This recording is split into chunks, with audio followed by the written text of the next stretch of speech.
Bueno, mira, el surrealismo fue un movimiento muy amplio. Bueno, mira, el surrealismo fue un movimiento muy amplio y no podríamos abarcar su totalidad en 5 minutos, ¿no? Pero más o menos el surrealismo fue, digamos, la última vanguardia artística en Europa que tenía como misión unir la realidad perceptible con la realidad onírica, ¿no? Es decir, unir el mundo real con el mundo real de los sueños, con el mundo real soñado. Entonces, más o menos la misión era esa, era unir como parte de los dos mundos para crear una realidad más amplia.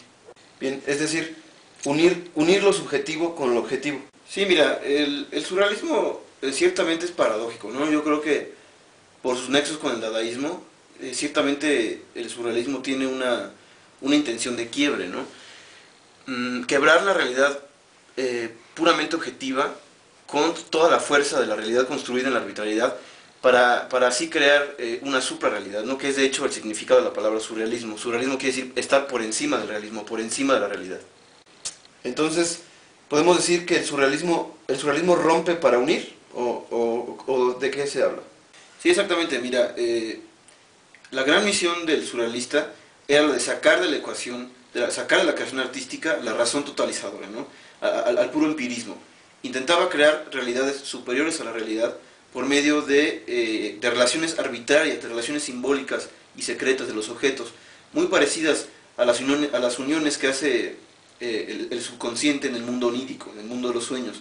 El surrealismo intenta llegar a la verdad desde lo fantástico, desde lo puramente subjetivo y a veces incluso hasta incoherente. Bien, ¿podemos decir que el surrealismo es un elogio de la incoherencia?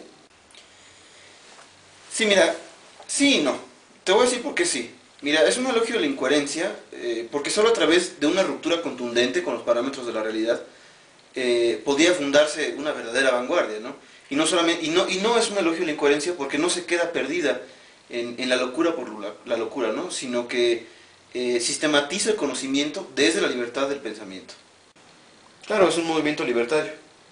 Absolutamente, mira, el surrealismo es el movimiento de la libertad del pensamiento, de la libertad del individuo. No por nada, casi todos los líderes se unieron posteriormente a las filas del comunismo.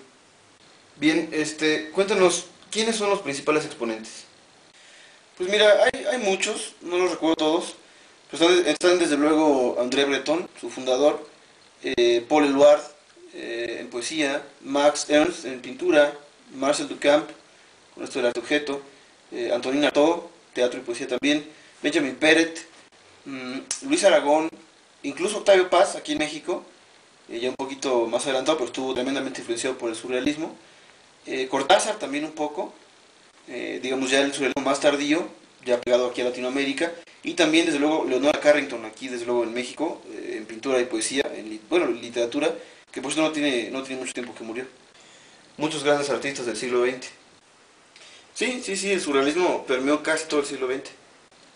Libertad espiritual desde la libertad del pensamiento. Cuéntame, más o menos, ¿por qué este tema de la escritura automática? Esta suerte de delirio de imágenes que sobre todo en la poesía son muy difíciles de entender. ¿Por qué esta situación? Pues verás, esta onda de la escritura automática tenía casi todo que ver con el hecho de dejar fluir el lenguaje mismo, ¿no? Que es la primera expresión del lenguaje abstracto, ¿no? De aquí que por medio de estas relaciones secretas, incluso absurdas, arbitrarias completamente de la realidad, se fragmente la imagen, ¿no? en pequeños códigos que no siempre tienen coherencia para la conciencia visual. El surrealismo ciertamente es un movimiento complejo, puesto que está fundado en ciertas zonas de nuestra psique que no nos pertenecen, ¿no? Todavía, como es el hecho de soñar. Cuando soñamos vemos ciertas imágenes que transcurren, pero que no tenemos control sobre ellas, ¿no? Están casi afuera de nosotros y sin embargo son la expresión más viva de nosotros mismos. Los sueños dicen todo lo que la conciencia a veces calla. De aquí que el surrealismo no sea nada más rebelde, sino a veces un poco macabro, ¿no? Oscuro y desde luego tremendamente erótico, ¿no? En los sueños la noción de lo prohibido no existe. En los sueños podemos ser todo y de hecho lo hacemos, ¿no? Entonces de ahí que gente como Bataille estuviera muy pegada al surrealismo. Muy bien, para finalizar, cuéntanos, ¿cuál crees que haya sido el gran logro del surrealismo? Pues mira, seguramente fueron muchas las metas que no se cumplieron y muchos los logros que no se plantearon. Pero yo creo que el gran logro del surrealismo fue engrandecer el espíritu humano, no sé en qué medida, haciéndonos posible el acercamiento a estas realidades hasta ese momento un poco perdidas, ¿no? Que era la de los sueños. Freud ya lo había iniciado con su libro décadas antes, del cual muchos surrealistas se apoyan y se influencian, pero hasta ese momento ciertamente la realidad onírica estaba un poco perdida, estaba un poco descontrolada. Entonces yo creo que ese fue el gran logro del surrealismo, acercarnos a nosotros, a la conciencia, esa parte prohibida que era la de soñar. Muy bien, pues ya no nos tengamos más y realmente ya pasemos a la nuestra. Venga de él. Bueno, cuéntanos, ¿qué es el surrealismo?